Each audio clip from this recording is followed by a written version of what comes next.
Hello, dear foodie friends, and welcome to Kitchen Chat. I'm your host, Margaret McSweeney, and it's so exciting to be in the beautiful Viking and La Cornue showroom at the Merchandise Mart with my co-host, Chef Jaime Laurita, the brand ambassador. And we are thrilled, beyond thrilled, to be hosting the incredible Iron Chef, Chef Stephanie Izard, here on Kitchen Chat. Welcome. Thanks for having me, guys. Well, it was so much fun, first of all, to watch the two of you feature something from your cookbook, and I forget the name. It was an egg, bacon. I don't even know. Kimchi and bacon, tasty, eggy thing, yummy. Yummy, delicious thing.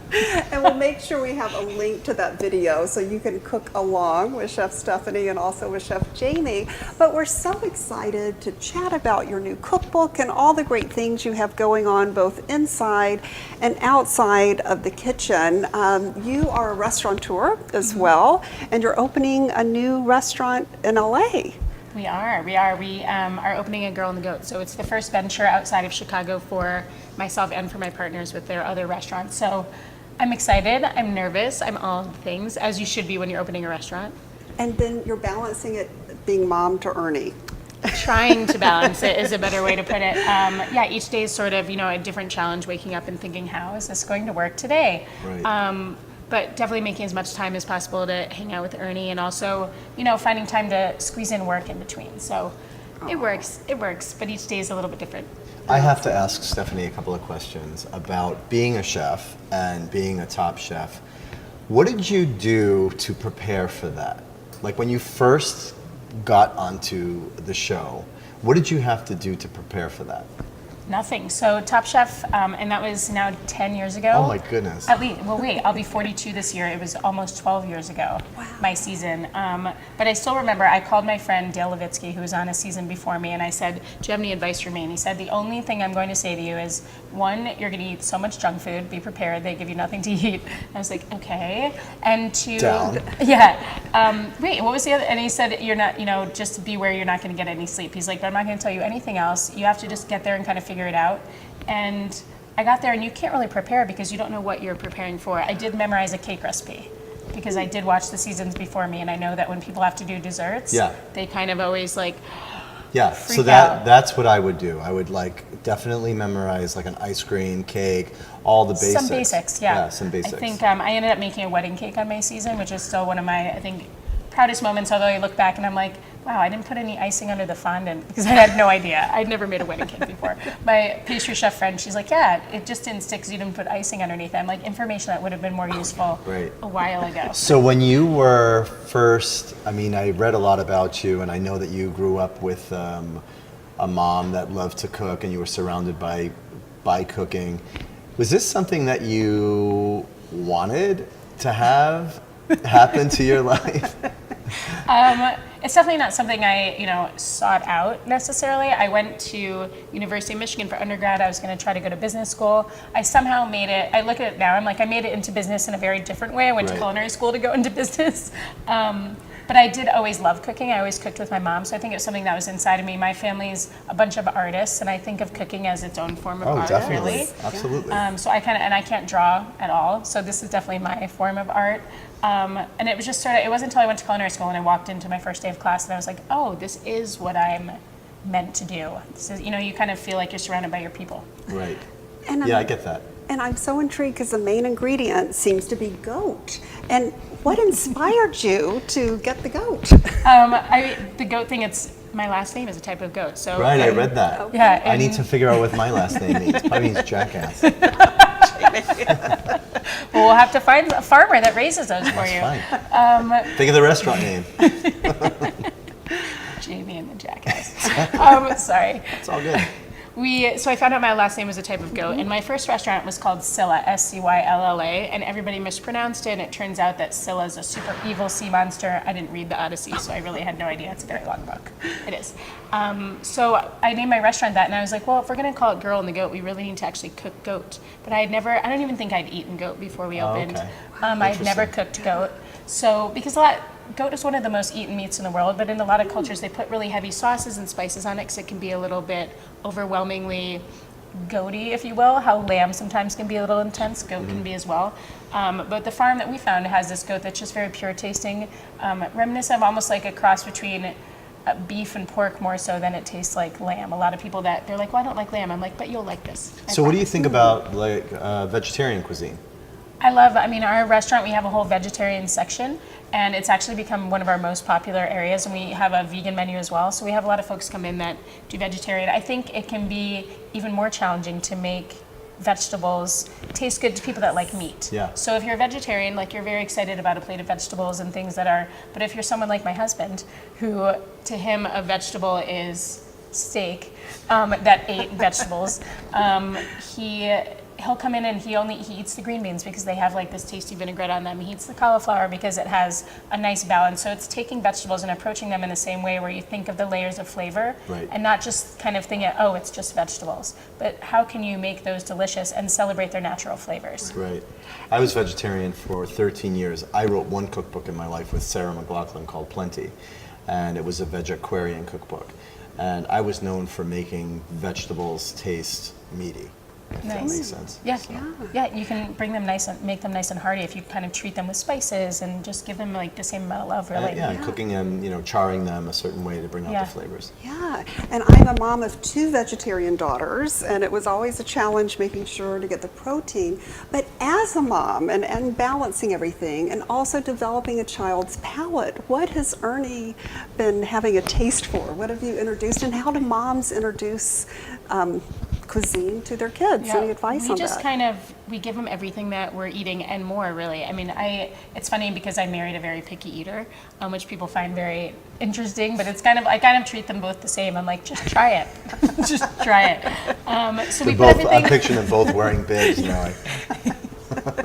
It's funny when I watch Ernie try something new, he picks it up and he kind of gives it a little taste, and you see his mind thinking about like this new flavor that he's tasting, and and if he likes it, he eats it. If he doesn't, I mean, not everybody's going to like everything, but he goes through little phases of which fruits he likes the best and which proteins he likes the best and vegetables. The first thing he ever ate was broccoli, actually. When he was 6 months, we did the baby-led weaning, so he picked up little bits of broccoli and just kind of gnawed on it. Wow, that's young. Yeah, I realized later that I had blanched it in salt water, and so I think he was just sucking the salt out of it, and I was like, okay, bad mom. But to this day, broccoli is still his favorite vegetable, so there you go. Very good. And I love how you have this wonderful new cookbook, Gather and Graze, and about gathering the family together. Yeah, I think it's so important to just always, gather together. We have such busy lives, but making time for your friends, your family. But the cookbook also, it's not just, if you just are yourself cooking, there's a lot of great recipes for that. There's even an insert that we did that shows how to use the leftovers if you are cooking for yourself and how you can reinvent some of the leftovers and such. So yeah, it's a little bit of everything. That is great. And do you sit down for a special meal time once a week, or how do you manage that? I try to leave work in time to get home and eat with Ernie at least a few nights a week. He has a little table that's like 2 feet off the ground. It's one of those tiny little tables, so I just sit down there next to him, and we kind of eat together, and he eats off my plate, I eat off his plate, and we just kind of learn to share in that way. Here's your next cookbook, Ernie's Table. Ernie's Cooking for Table, Kids. yes. Oh, I love That would be fun. I know. He has a little cutter too. We were actually just in the kitchen yesterday, and he was using his little cutting tool. He has like little steps to get up to the counter, and this little cutting tool, and he was cutting his own strawberries, and Wow. sort of like make him work for his food. You're super busy at this point in your life, and having a 2-year-old. How do you manage that? I mean, you must not he's in a stage of growing and walking and talking. All that. Do you spend a lot of time with your kid? I do. So he comes and visits at the restaurants in the afternoons, and I just found a way, when you have a number of restaurants, you sort of have to manage them in a different way than before anyways. So Right. I can't always be there anyways, so I can kind of leave a little bit earlier, make sure I get home in time to hang out with him in the evenings. He has a later bedtime than most kids, just Right. because it's, Just because his mom is because really he's cool. a party animal. Yeah, got it. My kid would be, oh my God. I don't even know what my kid would be. So we always have time, and I think my husband and I often start to doze off before he even goes to bed. But He's like, Mom, Dad, wake up. yeah. So interesting. So you have, how many employees work for you now? We have a little over 300. Oh my goodness. yeah. And are you involved in picking these people? I am in most positions. So we bring in cooks to test out in the kitchens, and I'll kind of be there and give my 2 cents, but definitely want to trust my sous chefs to make those decisions on Right. who fits in the kitchen. As far as servers and things like that go, I like to make sure I meet the servers before they come on board because they are the most guest interactive. Right. It's impossible to say that I meet everyone that we hire Right. for every position, but as much as possible, and I'm trying my best. It's a lot of people to get to know. It's a lot of people.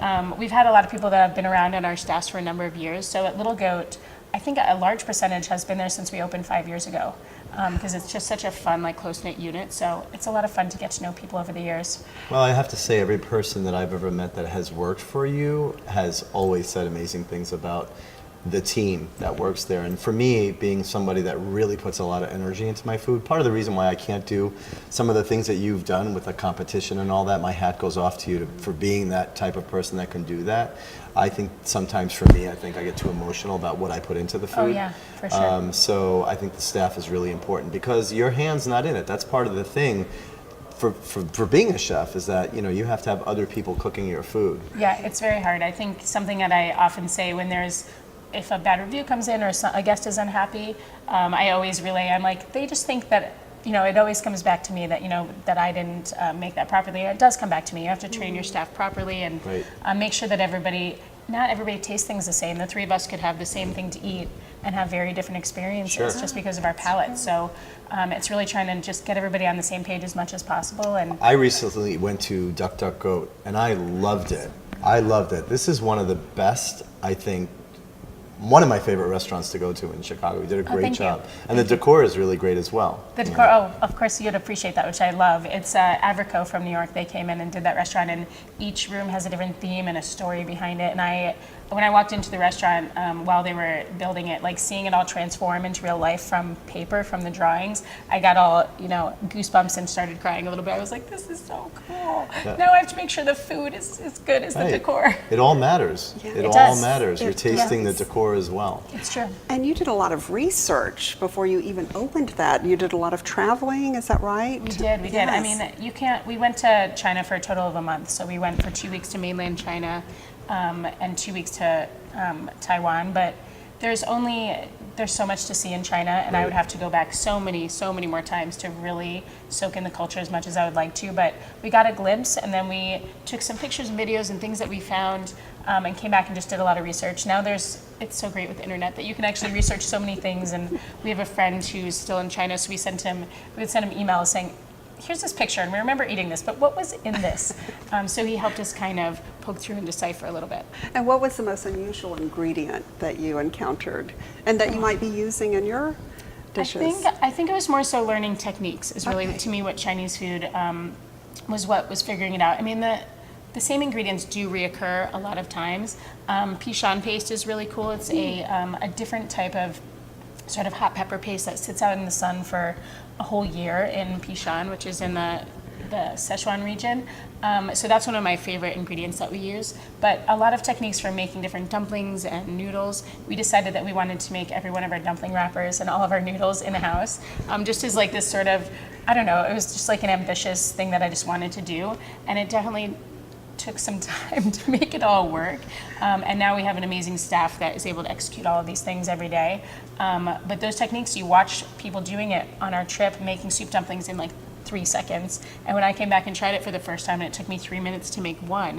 Wow. And I thought, well, this is just not going to work. It's going to take 15 minutes to make one order. So it took a lot of time and sort of practice and now training of other people. But it's been really a fun challenge. Yeah, and I am in awe, Jaime, that we are with an Iron Chef. You know, speaking of peppers, you had the pepper challenge and everything. Yes. But how incredible to be empowering women, because you're the first female top chef, first female Iron Chef. I mean, what is next? I mean, it's so great. We have a lot of women in our kitchens, and I would say our kitchens are probably half and half, and we don't really think about it either way. We like to hire the best people that we can find, but it's just great to see that there are a lot more women coming into the kitchens these days, and I hope that I can inspire people. I think I just want people to be, you know, excited about what they do and great at what they do, and that they're working in an environment that they're comfortable in and excited, and so that's just what we're working for. So if you have something to, you know, give to someone that may be watching this that's thinking about getting into the culinary field, somebody you are clearly an inspiration to many people at this point. what would you say to them as far as getting into it these days, as opposed to, say, 10 years ago? Things have changed so much with social media, and your restaurants. Let's put you 20 years ago. Your restaurants today, I think, because you're such a great chef, the word gets out a lot faster on social media. And what would you say to Which is good and bad, depending. Yeah, exactly. So what would you say to someone that's watching this that wants to get into the culinary field? What's the most important thing to know? I think just making sure that you find the place that you're most excited to be, and which might not even be in a kitchen. It could be, because of social media, there's so many different things that you can do in the food world now, whether it's food design or working on just social media in general, things like that. But if you find a kitchen that you're really excited to be in, make sure that you find a chef that you want to learn from, a place that has food that you're excited about, and that you're not just going to a place that you're going to feel like you're just going through the daily grind. Right. Because it's a hard job, it's a lot of work, it's a lot of hours. It's very tiring on you physically and mentally when it's that busy. So making sure that it's a place that you're truly excited to be, because you're going to spend a lot of time there. Yeah, right. It's really important to have, good soil to grow in, and a good mentor. Yeah, that's Absolutely. important. And you've been such a great mentor to me, Jaime. Oh, thanks. You have. And as we all know here on Kitchen Chat, we have such a heart for charity. And Chef Stephanie, I love your heart for charity and all that you're doing. Can you share with us about your special project with Harvest Fest? Yeah, we launched Harvest Fest about 3 years ago. Paul Kahn and I both are part of sort of the emerging Fulton Market West Loop area, and we both had the same idea about doing a festival in that area that was really showcasing just the great food of Chicago, and also music at the same time. So we came together, and the first year it was just one day. We wanted to kind of get our feet wet, see how it went, and people truly enjoyed, I think, a festival put on by chefs that's giving back to Pilot Light, which is a charity that Paul Kahn works with, that works with children. Really just, it kind of brought it all together. It was a family event. People were watching a lot of cooking demos, listening to great music. So we turned it into a whole weekend affair. So this year, September 14th to 16th, and we have about 10 or 12 chef friends coming from out of town. Ming Tsai is coming, Jaime Bissonette is coming. Just little names. Yeah, Michael Otaggio is coming. So lots of, it's like you just kind of text, you like go through, you're like, oh, let me text one of my chef friends from there. Right. And it's so fun to just see who wants to come and hang out for the weekend. I love the whole concept. I'm all about food, food and mood and music. And where is this being held again? It's right in Fulton Market. So, it's a street where fair. Duck Duck Goat is. Yep, it's a street fair that basically it's a combination of a street fair / a food and wine event. But we're putting it all on the street to really keep it Chicago, that Chicago feel, which is one of my favorite things about Chicago is absolutely. in the summer just going to all the different festivals. Sure. And this one's really, it's bringing in a lot of restaurants that don't do festivals in the city very often. So you can get your Only Goats food on the street, you can get food from Publican, you can get food from so many great restaurants. Mito Kaya is joining in this year, which is really awesome. That's big. Yeah, I'm so excited. It's going to be so much fun. Yes, we'll make sure we have a link to that and also to your cookbook. And is there any special story and special recipe in the cookbook that's really meaningful? I mean, I to think you? this time of year especially, there's a whole grilling chapter because my husband and I, in the summer, that's all that we do. One, because there's a lot less dishes when you use the grill. But also in Chicago, there's a very short window where like grilling is sort of the thing. So as soon as the weather turns nice, you just see us using it every day. And I think it's such a great way to just have friends over, and you don't have to have everything ready at the same time. True. Just kind of grill something, put it out, grill something, put it out, and just have it be, again, just gathering and hanging out with your friends and not letting it be stressful. You can have some things just marinated ahead of time, and I don't know, the whole grilling section I think is my favorite. Plus my dog Bert's in there too, because he likes to hang out when we grill because he knows that someone's going to drop their pork rib. As everyone knows, I like to end the show with 3 tips for the home chef. Let's see what Chef Stephanie Izard has to share. I get asked this question a lot, and I always kind of pause for a second because I think a lot of times when you're a chef that's cooking at home, you kind of take for granted that you do this. Well, first of all, I take for granted that a lot of times I don't have to do my own dishes at work. Right. So it becomes a complete mess when I'm cooking at home. Wow. Cooking at home is hard, you have different kinds of equipment. But I think something I learned when I married my husband, and I love you, Gary, but is that a lot of times home cooks don't let their pans get hot enough. Oh, that's really true. It's so important, especially when you're cooking proteins. With this pancake, we had to let it get hot enough because if you were to put it into a cold pan, it wouldn't rise. You mentioned something to me earlier about people not preheating their ovens. What's up, guys? How come you don't preheat your ovens? It's the same thing. If you put any sort of baked good into a non-preheated oven, you're going to sort of melt the dough instead of letting it rise. So Right. with something that you're baking, with proteins, they will stick to the pan. A lot of times people ask, why do my scallops stick to the pan? Because you didn't let the pan get high enough. Stephanie, Great on that tip. note too, there's also like people, when you're using especially a range like this from Viking, that's kind of like a gas pedal, right? yeah, yeah. Most people, when they put something like they're frying an egg, do you ever notice like when people come, like you watch someone cook in their house, there's your point where they don't let it heat up enough, and then there's the other person that's got it on raging Full on cranking all high. the time, and is scared to turn it down. Right. Yeah, think of this as it's okay to adjust it while you're cooking. And if a recipe says medium high, it doesn't mean put it on medium high for like 10 minutes. Exactly. Yeah, your pan is going to get a little too hot. People, think about it. You just have to get to know your range, and every range Okay. is different. So It's true. it's kind of like getting to know your car as you're saying with that. So And be a Mario Andretti. oh yes, there you go. that. Let's see. Another tip, I think, something I always mention, especially when it comes to cookbooks, is don't be afraid to change recipes around a bit or to sub in some of your favorite ingredients. Like we just made this, and Jamie's already ready to take this and turn it into a dessert with strawberries and sour cream ice cream and reinvent it a little bit. So don't be afraid to make it your own. That's what cooking is all about. So It's take true. out ingredients, put in new ingredients. I think it's just understanding why an ingredient is in a dish, and then you can sub in something else that kind of fits into that motif. So if you don't like blueberries, put in some strawberries, put in some blackberries, whatever it is. Yes.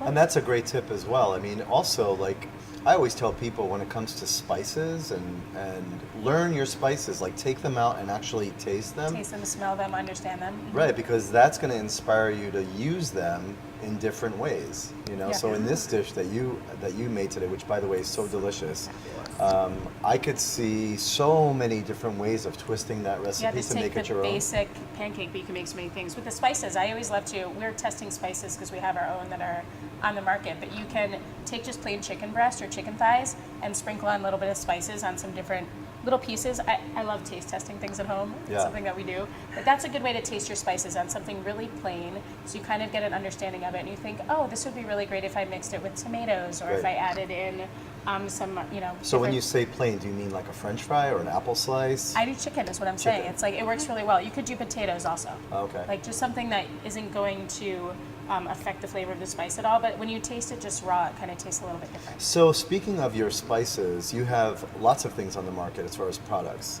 I was in the grocery store. You're in Mariano's, and you have lots of different dressings and stuff like that. What's been your most like surprise, like as far as like selling products? What's been the most popular? Well, we have, so this little goat, it is a line of cooking sauces and spices.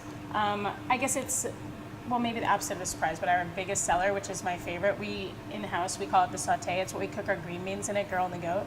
But my favorite thing is that people send us back sort of reports on what they're making with it at home, and it's more versatile than I really even realized, because we are so used to using it for specific things in the restaurants, and when you see other people trying different things at home, using it as a marinade, using it for all sorts of things in their fried rices, in noodle dishes, it's really great to just see how people have been so creative with the sauces. Do you have anything new coming out as far as a product that you can talk about? We do. We're working on, I can't talk about it in detail, Okay. but we're working on some new things to add into the lines with some different products in the meat section, as well as some other sort of fun, crunchy things that are happening. Fun, crunchy things. Fun, crunchy Who things. doesn't love a fun, crunchy thing? It's true. Texture is so important to me, so It I think is. it's like really great to give people an easy way to add that in. Cool. So 3 top tips would be. Oh yeah, we forgot ga- the third tip. Well, I guess Into an spice entire and. discussion. I also think it's so important to think about leftovers. Okay. Now if you think about it, there's so many things, and this still happens to me. You look in your fridge and there's all this old food that's going to waste. So if you have your friends over, if you gather and graze with your friends and there's a bunch of leftovers, send them home with gifts of food. Because a lot of times you have too many leftovers for you and your family to eat, and you're That's not going to true. want to eat it 4 days in a row. So I always have some quart containers that are left over from Chinese takeout or whatnot, things that you're not going to be sad to give away. Put some leftovers and send your friends home with gifts of food. I'm going to totally sit outside Stephanie's house Just With wait for Tupperware. leftovers. and wait for the leftovers You're like, to I come brought out. my own Tupperware. Girl, I'm waiting. You know? I got my own cups. Let's do this. Thank you for the 3 tips here on Kitchen And Chat. And savor the day. Thank you, Iron Chef Stephanie Izard, for being on Kitchen Chat today. Make sure you get a copy of her new book, Gather and Graze. And thank you, Chef Jaime Laurita, for being on Kitchen Chat. Come visit him in the Viking La Cornue showroom in the Merchandise Smart Suite 137. Come visit me in my kitchen, kitchenchat.info, and check out thevikinglife.com. And always remember to take a moment and savor the day.